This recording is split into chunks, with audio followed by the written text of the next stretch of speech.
이 시간 우리에게 주신 하나님의 말씀은 마태복음 20장 1절부터 16절까지입니다. 제가 공부합니다. 천국은 마치 품꾼을 얻어 포도원에 들여보내려고 이른 아침에 나간 집주인과 같으니 그가 하루 한 데나리온씩 품꾼들과 약속하여 포도원에 들여보내고 또 제3시에 나가보니 장터에 놀고 서 있는 사람들이 또 있는지라 그들에게 이르되 너희도 포도원에 들어가라. 내가 너희에게 상당하게 주리라 하니 그들이 가고 제6시와 제9시에 또 나가 그와 같이 하고 제11시에도 나가보니 서 있는 사람들이 또 있는지라 이르되 너는 어찌하여 종일토록 놀고 여기 서 있느냐. 이르되 우리를 품꾼으로서는 이가 없음이니이다. 이르되 너희도 포도원에 들어가라 하니라. 저물매 포도원 주인이 청지기에 이르되 품꾼들을 불러 나중 온 자로부터 시작하여 먼저 온 자까지 싹을 주라 하니 제11시에 온 자들이 와서 한 데나리온씩을 받거늘 먼저 온 자들이 와서 더 받을 줄 알았더니 그들도 한 데나리온씩 받은지라. 받은 후 집주인을 원망하여 이르되 나중 온 이 사람들은 1시간밖에 일하지 아니하였거늘 그들을 종일 수고하며 더위에 견딘 우리와 같게 하였나이다. 주인이 그 중에 한 사람에게 대답하여 이르되 친구여 내가 내게 잘못한 것이 없노라. 내가 나와 한 데나리온의 약속을 하지 아니하였느냐. 내가 신학 가지고 가라. 나중 온 이 사람에게 너와 같이 주는 것이 내 뜻이니라. 내 것을 가지고 내 뜻대로 할 것이 아니냐. 내가 선함으로 내가 악하게 보느냐. 이와 같이 나중된 자로서 먼저 되고 먼저 된 자로서 나중되리라. 먼저 온 일꾼들이 불평이 터져나옵니다. 실제로 팔레스틴의 더위는 매우 지독합니다. 그리고 그들은 자신들의 더위, 그 카우스온이라고 하는 이거 불사르다는 것을 가지고 있어요. 더위를 견디며 수고의 섬을 강조하며 주인을 원망하고 있습니다. 그리고 이 원망이 미완료형으로 사용되어 있습니다. 원문을 보면. 따라서 그들은 계속적으로 주인을 원망하고 있었음을 지적하고 있습니다. 그들은 자신들이 불이익을 당했다고 착각했다. 그런데 과연 그런가 하는 것을 우리는 좀 생각해 볼 필요가 있고요. 그리고 또 이 안에서 알아야 되는 컬처들이 있는데요. 지중해 연안의 부유층들은요, 이따금씩 빈민을 위해 상당한 재물을 정리함으로써 그 자선 행위에 대한 공공의 칭찬과 더불어 사회적 신분 상승을 꾀했습니다. 고대 사회에서는 신분이 곧 역할을 결정했기 때문에 하돈 노동의 대가로 하루분의 분상을 받은 데 대해 불평한 자들은 매우 무리하고 감사가 결핍된 자로 여겨졌을 것이다 라는 것을 우리 일차적으로 생각합니다. 그리고 이 비유는 탕자와 그의 형의 반응을 보여주는 비유와 매우 유사합니다. 교회 공동체 안에서 그 공동체에 초대받은 자 안에서 우리는 많은 사회적 현상을 바라볼 수 있습니다. 이 본문을 통해요. 신학적 DNA라고 하죠. 신앙을 가지기 위한 신학적 DNA. 신학은 언제나 신앙을 능가할 수 없고 신앙을 향상시키지 않는 신학은 있을 수가 없습니다. 그리고 신학이 없는 신앙은 있을 수가 없습니다. 신앙이 없는 신학은 있을 수가 있습니다. 그러나 신학이 없는 신앙은 있을 수가 없다는 것을 우리는 언제나 명심해야 됩니다. 우리가 이제 공동체 입각에서 한번 생각을 해봅니다. 제가 오늘 다소 이 감정이 좀 자제해야 되지 않는 경솔함을 보이고 있는데요. 사실은 이제 공예배를 집행하는 자로서 이렇게 감정이 크게 좌우되는 것은 올바른 행위가 아닙니다만 제 나름대로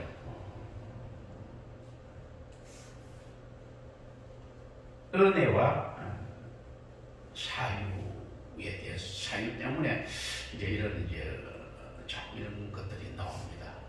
은혜 받았다라고 이야기하는데 사실은 좀 더 냉철한 은혜가 필요한 사실이지만 제가 왜 이런 마음들을 가지고 이 감정이 절제되지 않고 자꾸 이게 눈물이 쏟아져 나오고 있는가.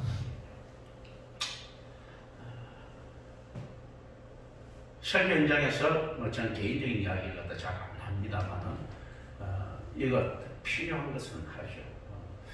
우리가 지금 축복받아야 되면서 또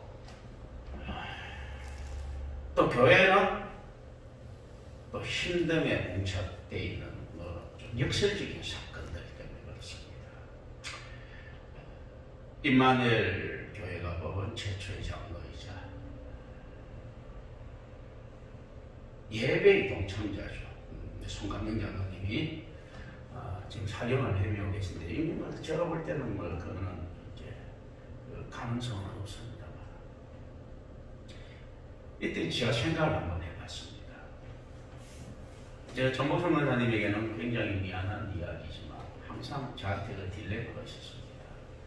전복성 권사님께서 그분이 굉장히 힘들게 하심에도 불구하고 계속 이제 케어를 계시는데요. 제가 도와줄 수 있는 건 항상 한계가 있습니다. 돕겠습니다. 그런데 정 권사님이 저한테 그렇게 힘들 때마다 요청을 하지는 못하시죠. 굉장히 이제 지역적으로 도울 수밖에 없는 상황인데 그럼에도 불구하고 교회에서 같이 그분이 진실되게 예배를 드리고 교회를 사랑하는 모습들은 목회자를 즐겁게 합니다. 임마누엘 교회에서도 특별히 특이한 사람들이 앉아있는 건 사실이지만 이 중에서도 죄송한 이야기지만 과연 몇 사람이 그분만큼 진실된 예배를 드릴 수 있겠는가. 목사는 그걸 느낍니다. 교회를 기뻐하는 걸 느낍니다. 그럼 저는 예배자를 하나 잃게 되는 이런 아픔을 가지게 되는 겁니다. 이 상식이죠. 그러나 이걸 또 슬퍼할 수는 없고 기뻐해야 되는 것이 교회의 목적은 무엇입니까? 했을 때 성도를 만들어서 천국으로 가는 목적을 가지고 있습니다. 그때 제가 하나 깨달은 것들이 있습니다. 목사는 이 땅에서 결코 평화로울 수도 없고 기쁠 수도 없다. 그러나 그럼에도 불구하고 슬픈 것도 없고 힘든 것도 없다. 무슨 이야기인가 합니다. 교회의 목적에 따라서 성도들을 천국으로 보낼 때마다 그 몇 안 되는 성도가 떠나가는 공헌은 언제든지 슬픔으로 남아있을 것이라는 거죠. 그럼에도 불구하고 천국으로 보내지 못하는 그 교회는 죽은 교회 아닙니까? 기뻐해야지. 이게 뭐냐 이거죠.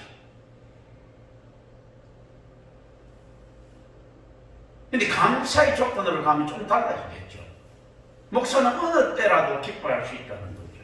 예배자가 천국에 가면 천국에 가서 기쁜 것이고 예배자가 함께 예배를 드리면 그분과 더불어 예배를 드릴 수 있는데 기뻐할 것이고 이렇게 이야기할 수 있지만 실질적으로 이 땅에서의 인간들이 사는 그렇지 않더라는 거죠. 이렇게 해석할 수 있는 것들은 어떤 이야기들입니까 했을 때 보다 더 상승된 신앙과 우리 주 예수 그리스도와 같은 신앙을 가졌을 때 인자이신 그리스도와 같은 신앙을 가졌을 때 가능한 일이라고 보면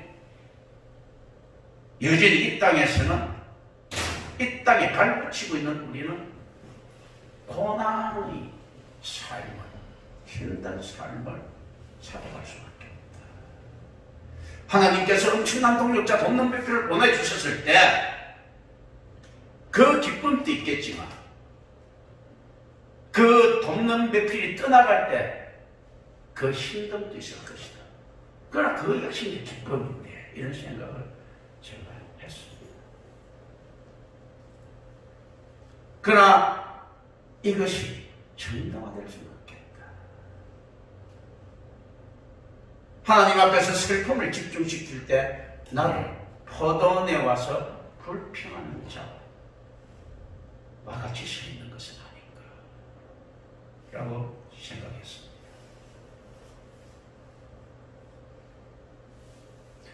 또 교회에서 성도가 아닌 일의 때들이 있다.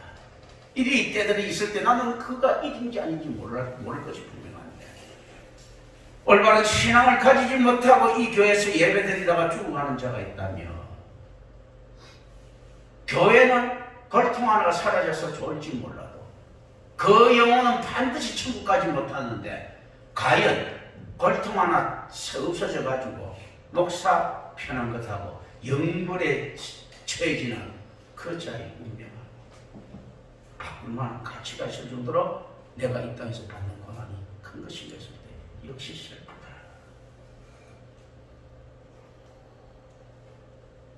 성도가 떠나면 천국에 가는 것은 기쁜 것인데 예배자가 하나씩 사라지는 그 모습이 아플 것이고 성도가 되지 못한 자가 떠나면 예배는 다소 편해질지 몰라도 천국에 가지 못한 그 영혼 때문에 아플 것인데 우리는 어떻게 이것을 견뎌내고 나아가야 되는가 라는 생각을 했습니다. 오직 은혜 아니면 불가능한 사건입니다.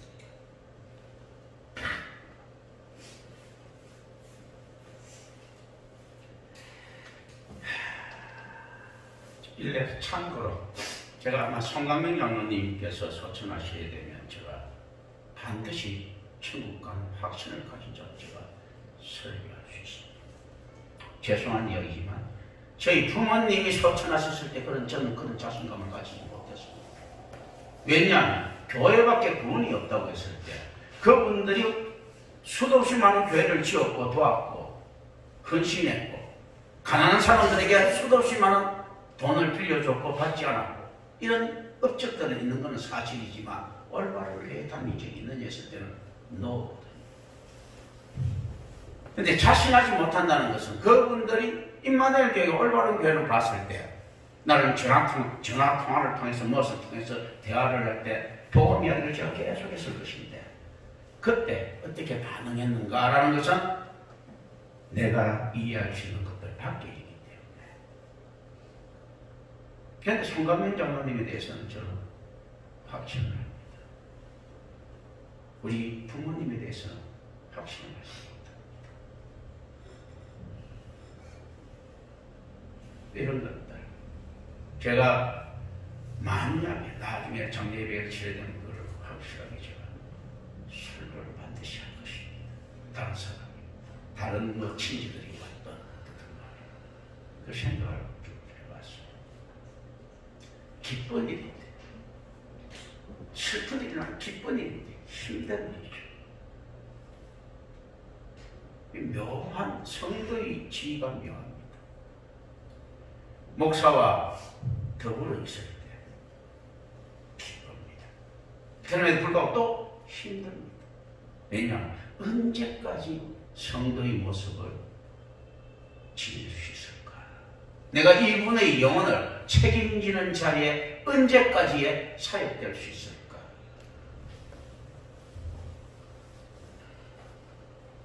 이런 생각들을 준비했습니다. 오늘 그리고 이 본문 내용을 통해서 제가 사회를 봅니다. 사회주의, 자본주의 이 가치에 대해서 이야기할 때 과연 칼 막스가 이야기했던 이 사회주의가 잘 이루어질 수 있겠는가 했을 때 불가능함을 이야기하고 이 칼 막스를 비판하는 자유주의 진영에서 이 자본주의가 올바로 번창할 수 있고 진보와 보수라고 했을 때 보수의 가치가 올바로 만개할 수 있을까 했을 때 불가능함을 이 본문에서 찾을 수 있습니다. 사이언티픽 소셜리즘이라고 하죠. 과학적 사회주의. 칼 막스 엥겔스가 이야기했던 것들이죠. 결국 변정법적 유물론이 나오고요. 잉여 가치설이 나오죠. 변정법적 유물론은 어떤 겁니까? 야, 이 자유주의에 대해서, 이 자본주의에 대해서 어떤 겁니까? 봉건제도에 대한 지향, 반대로서의, 모순에 대한 지향으로서의 생성을 이 자본주의로 보는 거죠. 그래서 뭐든지 이 세상 땅은 생성과 발전과 쇠락, 몰락, 소멸, 그러니까 요것도 같은 건데, 생성과 발전과 몰락을 거치고 해야 되는데, 봉건제도에 대한 반향으로서 지향으로서의 자본주의가 이제 사회주의라고 하는 좀 더 지향할 대상이 나타났으므로 이것도 지향돼야 된다. 이제 그런 이제 이론들이죠.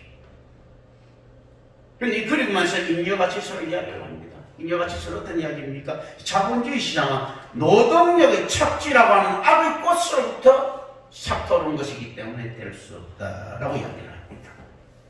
평등의 가치를 높이는 거죠. 보수가 가장 추구하는 것은 자유고 진보가 가장 추구하는 것은 평등이라고 했죠.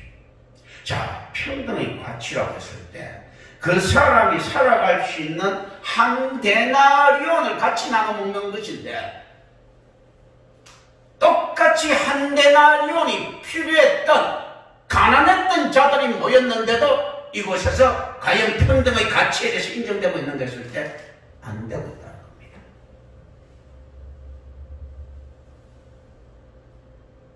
그리고 주인은 이것을 이야기합니다.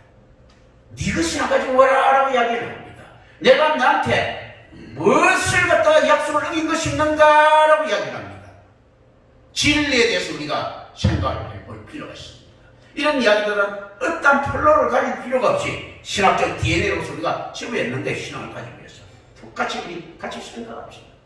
내가 답을 내려줄 수 있는 것도 아니지 않습니까? 같이 고민하고 같이 생각하고 같이 나눕시다. 이 생각들. 어떤 이야기들입니까? 주님, 오늘날 많은 학자들이 진리를 상대화시켰고 도덕률을 상대화시켰습니다. 절대적인 것이 없습니다. 상대적인 것입니다. 라고 이야기했을 때 주인은 어떻게 이야기를 합니까? 상대적으로 이를 만한 너가 진리가 아니고 절대적으로 안에서 내가 세운 그 기준이 진리였다라고 이야기를 합니다. 진리의 상대성은 언제나 위험합니다. 이 진리, 상대성을 가지고 어떻습니까? 이 질서를 부수려고 합니다. 그렇다면 이들이 지금 시간적으로 차이가 나는 사람이 있어서 그렇는데 똑같은 시간을 일했을 때 나는 힘이 세니까 포도 13잔을 들었고 자는 힘이 약해서 포도 7잔을 들었는데 같이 주는 그 주인에 대한 불만이 없겠습니까? 10상자를 그럼 들을 수 있는 그자는 다음에 일을 할 때는 7상자만 들 것입니다. 거짓이 들어가는 거죠. 주인은 한 데나리온을 하는 약속에 출세한데 야들은 열심히 일하겠습니다는 이 약속에 불충실하게 되는 거죠. 이것을 우리는 좀 고민하자.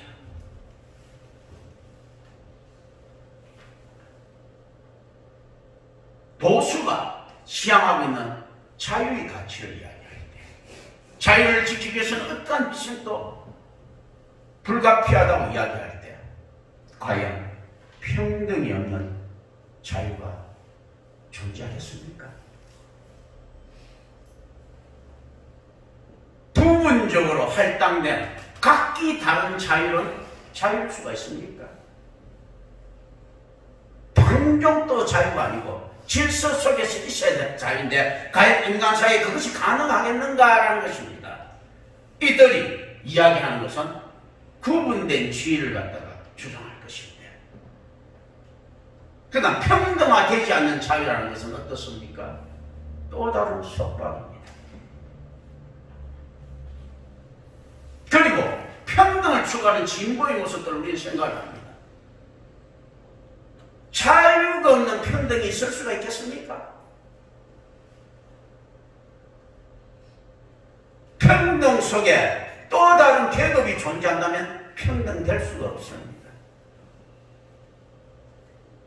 자발성이 들어가야 될 것인데 과연 이것이 가능한가 할 때 불가능하다라고 거룩한 공동체에서도 선포를 합니다. 그런데 문제는 어떤 것입니까? 교회 공동체에서 우리 주 예수 그리스도께서 명령하신 것은요, 자유와 평등이 실천되는 공동체를 이야기합니다. 역사상 인류 역사상 한 번도 성공한 적이 없는 공동체, 그리고 어리석게도 임마누엘 교회는 그 공동체를 지향하고 따라가고 있습니다. 반드시 실패할 공동체죠. 반드시 실패할 걸 알면서도 우리 주님께서 명령하시니까 따라갑니다. 이것을 성경은 무엇이라고 이야기합니까? 아가페라고 이야기합니다. 아가페 사랑이 어떤 사랑이라고요? 출애굽이 된 사랑.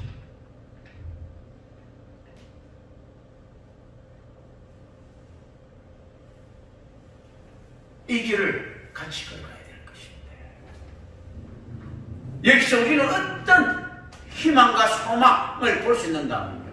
이 믿음이 주는 희망과 소망을 봐야 되는데, 자유와 평등의 가치가 지켜지기 위해서는 절대적 진리에 의해서 베풀 수 있는 존재가 있을 때 가능하다. 어떤 것이 가능합니까? 주인, 피해 무조건 줄 수 있는 주인. 1시간 일했던 사람이랑 10시간 일했던 사람이랑 똑같이 주면서 내 것이나 가지고 가라 하면서 남 인정 안 해줄 때 이 질서는 평등의 질서는 지키죠.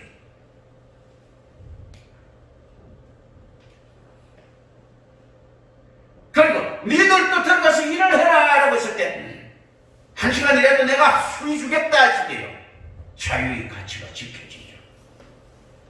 그런데 인간 군상에서 과연 이런 자유와 평등을 갖다가 실천할 수 있는 사람이 있겠습니까? 불가능하다라는 것입니다. 그래서 우리가 자유와 평등의 가치를 찾는 것은 진리에 대한 우리의 종교의 시작적인 모습을 가지고 있습니다. 왜냐하면 삼위일체 하나님 안에서 이루어진 완전한 공동체를 우리는 보기 때문입니다. 셋이면서 하나이신 하나님을 통해서 우리는 완전한 평등을 봅니다. 분리되지 않고 구분되고 구별되지만 분리되지 않는 모습에서 완전한 평등을 봅니다. 삼위일체 하나님 안에서 셋이면서 하나이신 그분 안에서 완전한 평등을 보여 하나이시면서 셋인 그분을 통해서 완전한 자유를 봅니다. 하나이시면서 셋이신 하나님 완전한 자유를 보죠. 셋이면서 하나이신 하나님 완전한 평등을 봅니다. 그래서 교회는 어떤 존재인가 했을 때요, 이 땅에서 어떤 실천을 완성해야 되는 존재가 아니고 이 땅에서 어떤 실천을 함으로써 소원해보는 역할을 감당해야 되겠다라는 겁니다. 케르케고르에게 있어서 진리란 어떤 것입니까? 세상이 원하는 그 진리가 아니고 너에게 그 진리가 정말인가 하십니다.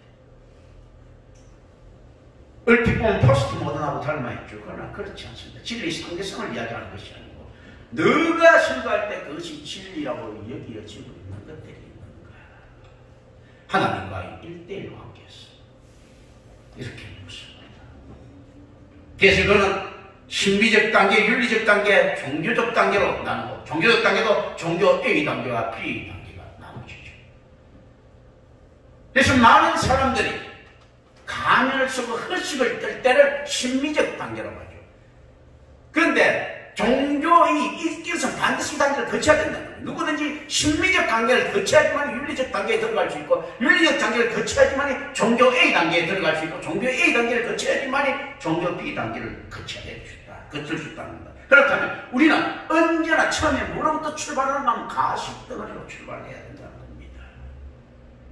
그렇다면 교회 공동체에서 나타난 가식덩어리 그 모습이 불과 얼마 전에 자기 모습일 것인데 수용 못할 이유가 없습니다. 수용 안 될 이유가 없습니다. 이해 못할 이유가 없습니다. 그래서 심리적 단계의 가장 대표적인 주자로 사람을 누굴 떠나면 그 바람둥이, 유명한 바람둥이 돈화하고 있죠. 돈화. 그러니까 이게 바람을 잘 피려고 하면 어떻게 해야 됩니까? 세련돼 보이고 멋있게 보이고 합니다. 우리 교회 공동체 안에서 척하는 믿음을 가진 자가 있습니까? 심리적 단계구나 하고 아는 됩니다. 그리고 난 뒤에 비로소 거기서 머무는 사람들은 의식이나 시각에 대해서 제일 피관적으로 여겨지지만 도약할 수 있는 자는 윤리적 단계로 돌아가죠. 그러면서 그 생활에 대해서 반추하고 거짓 정글해 보이는 사람이 있습니까? 그렇다면 윤리적 단계구나 하고 아는 됩니다. 버트란트 레슨의 책을 읽으면서 제가 느끼는 것들이 이 윤리적 단계에 서 있는 한 철학자의 모습, 나는 왜 그리스도인이 아닌가 하면서 적습니다. 윤리적 단계에서 하나님을 쳐다보다 보니까 모두 다 이상적 사유의 파편 쪼가리들 뿐입니다. 쫙. 자기 생각으로는 이해가 안 되는 거죠. 논리성도 부족해 보이고 그랬습니다. 그나마 그 놈은 조금 낫다고 칩시다. 김용희 같은 놈들은 심리적 단계에 겨우 들어가 있는 놈이에요. 그러니까 헛생각 가득합니다. 대가리에 똥 만드는 놈이. 성경에 대해서 전혀 모르는 놈이 아는 척 이야기하고 잡혀가지고 있습니다.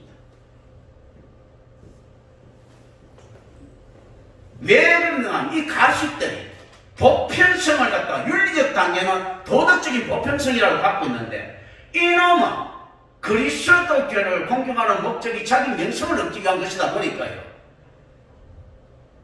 도교나 유교에도 수도 없이 많은 전설 따라 삼천리가 있는데 여기에 대해서는 침묵하고 기독교의 전설 따라 삼천리처럼 보이는 것들만 공격하고 있는 놈이 그 놈입니다. 책이죠. 그러니까 포장만 잔뜩 해놓은 놈이죠. 도교인 무의자냐? 노자 사상 보면 노자가 얼마나 그거 말도 안 되는 놈입니까? 자, 무의자라면서 돌아다니면서 온 전 세계 자기를 다들 쳐다니는 그 노자들 아니에요.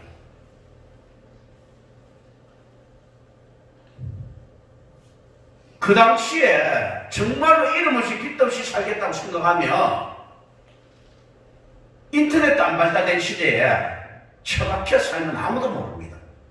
근데 노조 이름 모르는 사람 누가 있어? 오늘날에도 그렇게 이름 알리기 힘든데 그 당시에 그 정도 이름 알리려고 하면 얼마나 발광하고 돌아간다는 이야기입니까?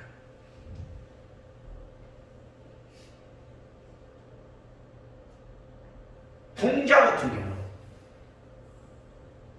공자를 갖다가 스카우트하고 싶은 왕이 있어도 공자를 스카우트하지 못합니다. 왜냐하면요 연봉이 너무 비싸가지고 데리고 다니는 식솔들이 너무 많아가지고 공자 이름 받으려고 하면 어마어마한 연봉을 줘야 되는 거예요.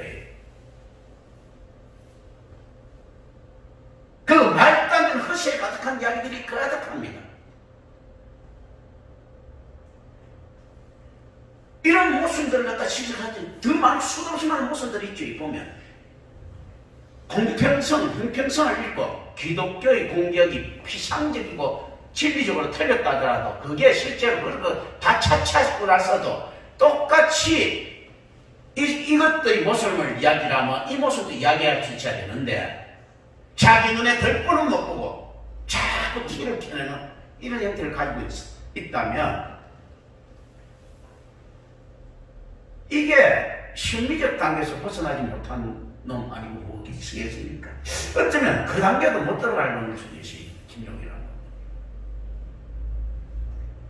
놈. 뻔뻔스럽죠. 수도 없이 많은 유자들의 그 잘못된 행위에 대해서 추적하지는 않습니다. 예수 그리스도의 행위에 대해서 비판합니다. 태계 이항이 엄청난 재력가였다, 이상하다, 그 못살은 놈이 이런 데 대한 추적은 없습니다.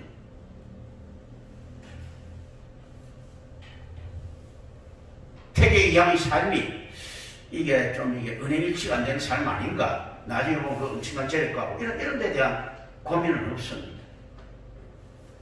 예수 그리스도가 어떻게 했다, 그 뻥이다, 이런 이야기들은 있죠. 이 형평성에 어긋나는 거죠.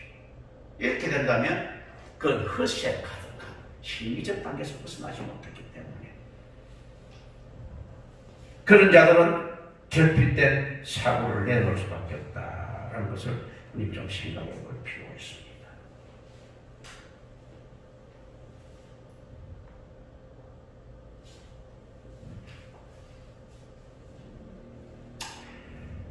역사 이야기할 때 자유란 무엇인가 했습니다. 헤겔 같은 자들은 이야기를 하죠. 자유. 관념적인 것이지만 역사 내적인 면에서는 실천으로 나타난 현상적인 것이 돼야 된다라고 이야기를 합니다. 그리스도인들의 삶은 어떤 것인가 했을 때 믿음이라는 것이 추상적이고 관념적인 것처럼 어떤 자를 믿음이 있다고 이야기합니까? 예수 그리스도와 같이 실천적인 자를 이야기합니다. 그래서 행위가 구원을 이끄는 것은 아니지만 하나님의 은혜는 행위를 촉발시키고 그 행위에 대한 실천을 통하여 인류에 계시됩니다.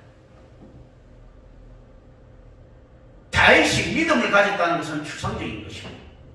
다시 하나님 앞에 무릎을 꿇고 눈물을 흘렸다는 것은요, 역사적인 사건입니다. 아브라함 믿음을 가졌다는 추상적인 것은 갈대아 우르 지역에서 믿음을 가졌다고 하는 추상적인 것은 단지 추측할 뿐이지만 그가 팔레스틴으로 내려온 그 행위는 실천적인 것이었습니다. 그 행위를 통하여 그 추상적인 믿음의 실체를 우리는 유추하고 있습니다. 오늘날 귀만 열리고 가슴이 따뜻한 기독교인들, 손과 발이 움직이지 않는 기독교인들이 있다면 우리는 그걸 어떻게 봐야 될 것인가 라는 것입니다.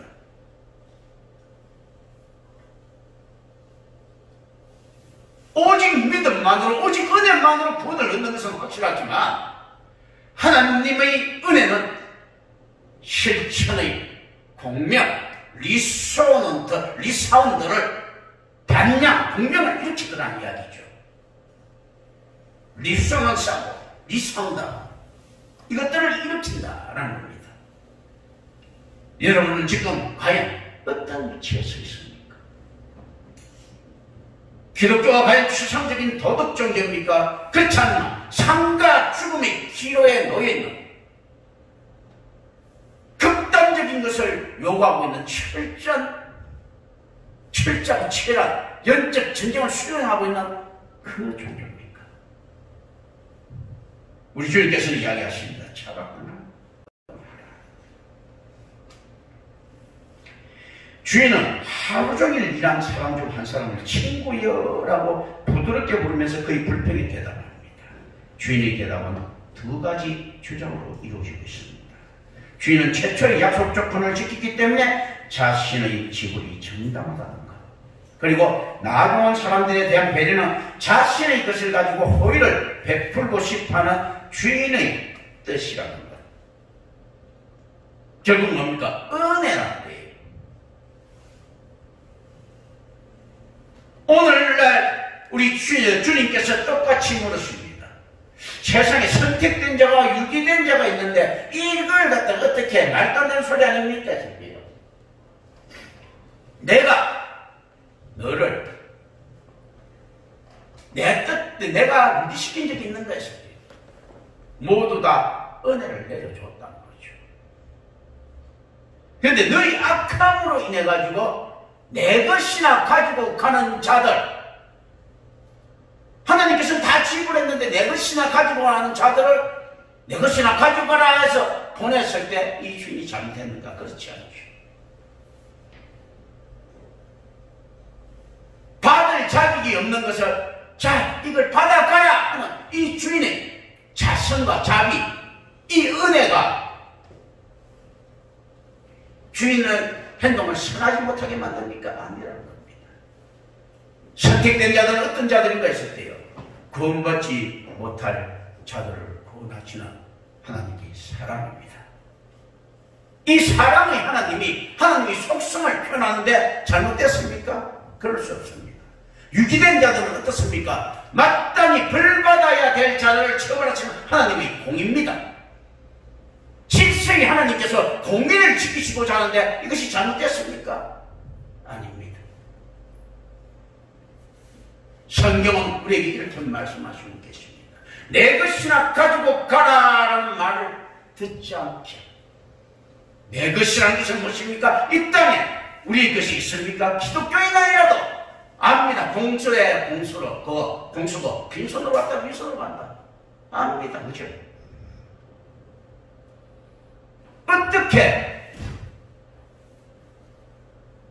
내 것이 있을 수 있는가? 내 것이 있다는 것이 뭡니까? 부자죠. 내 것이 있다는 것이 뭡니까? 우상숭배자죠. 하나님 말고 다른 창조자가 있다는 거죠. 이 질서에, 교회의 질서에 순응하지 않는 자들은 어떤가 하면 네 우상을 세우는 자다라는 말하고 또 일맥상통하는 부분들이 있더라는 겁니다. 네 것이나 가지고 가라. 하나님의 것이 말고 자기 것이 있다고 믿는 자다. 하나님의 돌보심을 받아 살아가는 자에게 불평하는 자들이죠. 자기 능력으로 살아가고 있다고, 자기가 좀 더 일했기 때문에 살아갈 수 있다고 생각하는 자에게 주님은 어떤 이야기를 합니까? 한 시간만 일해도 살 수 있다고 이야기하죠. 내 은혜로.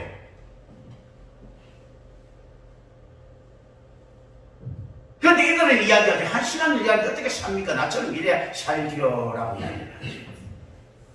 자기도 부족하게 일하고 내 것이죠. 부자는 어떤 자가 부자라고 했습니까? 1조를 가지고 있더라도 청직이라고 생각하면 부자가 아니라고 했죠. 1,000원을 가지고 있더라도 자기 것이라고 생각하면 부자라는 겁니다. 자기 게 있는 자죠. 내 것이 아니고 하나님께서 주신 것이다. 청직의 삶을 살아갈 수 있는 그리스도인의 삶은 부자의 삶을 살아갈 수가 없습니다. 부자의 삶을 살아간다는 것은 내 것이다 라고 움켜쥐고 살아가기 때문에 부자의 삶을 살아가고 있을 것인데, 그렇기 때문에 교회 안에서도 부자의 포지션이 필요한 것이고, 심지어 교회에서조차도 자기 영광이 필요한 것이다 라는 겁니다. 부자들이죠, 부자들. 이런 자를 향해서 주인은 말씀하십니다. 내 것이나 가지고 가라. 그 내 것이 그를 구원으로 이끌 수 있겠습니까? 이때 친구여라고 했을 때 중국에 할 것은 친구에 대한 성경의 용례입니다. 헤타이로스라고 했는데요, 이 단어는 1차적으로 동료라는 의미를 가지고 있습니다. 그리고 전우를 가르치는 데도 사용됩니다. 즉, 이 단어는 같은 목적을 가진 운명을 같이 하는 자라는 의미가 내포되어 있는 말입니다. 그러나 그럼에도 불구하고 성경에서는 이 단어가 긍정적인 의미로 쓰이지는 않습니다. 이 단어는 신약 성경 가운데 마태복음에만 4번 사용됩니다. 그리고 모두 부정적인 문맥에서 사용됩니다. 이 단어는 마태복음 11장 16절에 피리를 불어도 춤추지 않고 애곡하여도 가슴을 치지 않는 동무라고 할 때, 또 마태복음 22장 12절에 애곡을 입지 않고 임금의 잔치에 참여한 사람에 대한 호칭입니다. 그리고 마태복음 26장 50절에 예수를 체포하는 자들을 데리고 나타나 가룟 유다에게 예수님께서 호칭하시는 문맥에서 이 용어 헤타이로스가 사용됩니다. 그리고 본문에서도 잘못한 것이 없는 주인을 원망하는 품꾼을 가리키는데 사용되고 있습니다. 친구야,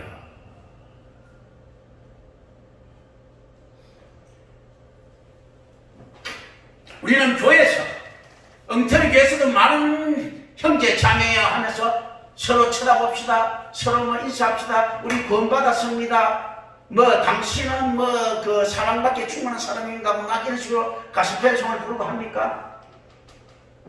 현실은 그래놓고도 전혀 그렇지도 못하죠. 이 헛에 가득한 입을 가진 이 친구야,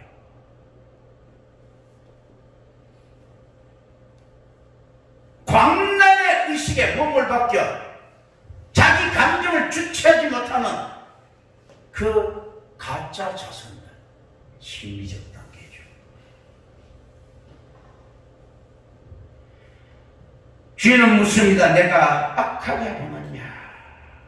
라고 번역된 악하게 보느냐는 악의 눈, 오프달모스, 쭈르르, 그리고 포네로스, 이건 인식한 눈을 가르치는 그 당시의 수도입니다. 내가 나를 인식하게 보느냐? 우리가 우리 주 예수 그리스도의 구원에 대한 은혜를 인식하게 보고 있지는 않습니까?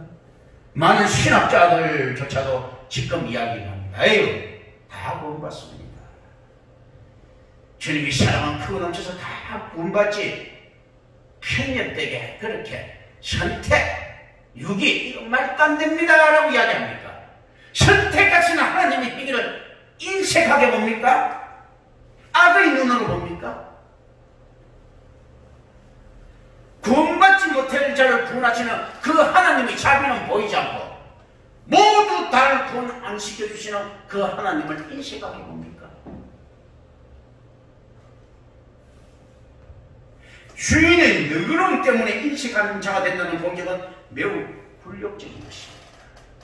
오늘날 많은 신학과 많은 이방 종교들이 하나님을 굴욕적으로 만들고 있습니다.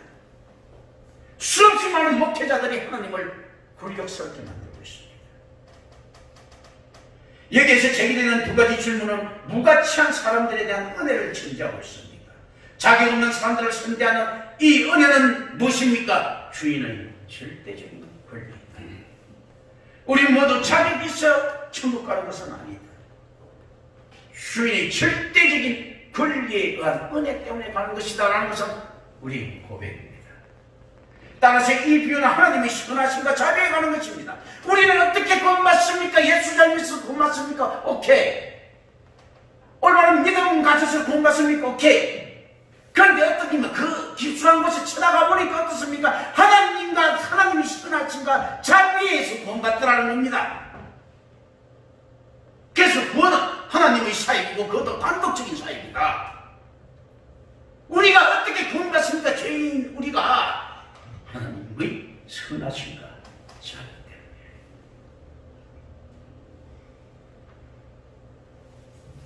그리고 먼저 고행된 분들이 공평을 주장하는 불평에 반영된 시기심은 은혜와 뚜렷한 대조를 이루고 있습니다.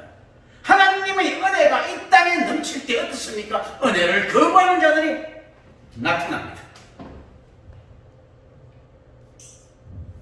하나님의 은혜를 만족 못하는 자들이 나타납니다. 또 다른 도덕의 누룩을 씌웁니다.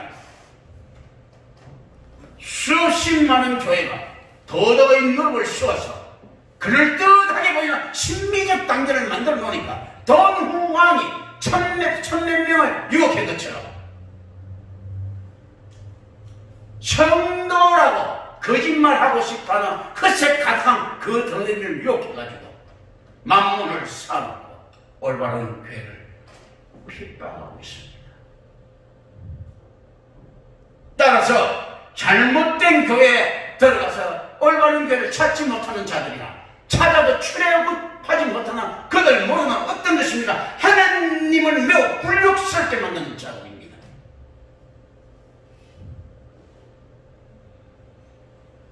이 불평에 동참한 자들이죠. 이 로교는 나중된 자가 먼저 되고 먼저 된 자가 나중되는 반전의 주의를 집중시킴으로써 비유의 끝을 맺고 있습니다. 나중된 자가 먼저 되기 때문에 은혜의 감사함이 넘쳐날 수밖에 없고요. 먼저 된 자가 나중되기 때문에 시기와 불평이 나올 수밖에 없습니다. 먼저 된 자가 나중된 모습을 우리는 어디에서 찾을 수 있겠습니까? 시기와 질투하는 자, 반목하는 자에서 먼저 된 자가 나중된 것을 볼 수 있을 것입니다. 우리는 성도는 언제나 나중된 자가 먼저 된 자입니다. 우리 중에 시기적으로 볼 때도 바울보다 일찍 교회 다닌 사람들이 있습니까? 아브라함보다 일찍 교회 다닌 사람이 있습니까?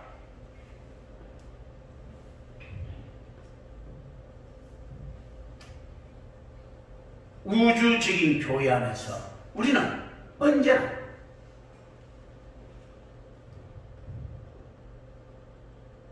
나중된 자가 먼저 된 자입니다. 왜냐하면 이 교회는 태초 이전부터 삼일체 하나님의 계획 속에 존재했기 때문입니다. 성도는 하나님의 기억 속에 존재했기 때문입니다. 하나님의 기억보다 우리가 먼저 될 수 있겠습니까? 언제나 우리는 나중된 자입니다. 우리가 천국에 갔을 때 켈빈의 말처럼 천사와 같이 되는 것이 아니고 그리스도와 같이 됩니다. 그리스도는 어떤 분이십니까? 선지하신 그리스도라고 하죠. 프리익지스턴스, 선지하셨다. 선지하신 그리스도. 프리익지스턴스 크라이스트. 선지하신 그리스도. 그렇다면 우리는 어떻습니까? 그리스도와 같이 된다는 것은요. 우리 나중에 파송된 우리가 영원한 선제 속에 들어가. 은혜의 선제 속에 들어가. 구원의 선제 속에 들어가는 놀라운 축복을 맛보는 이런 것하고 다른 것입니다. 기도합니다. 은혜로우신 아버지 하나님 감사합니다. 우리 주 예수 그리스도 이름으로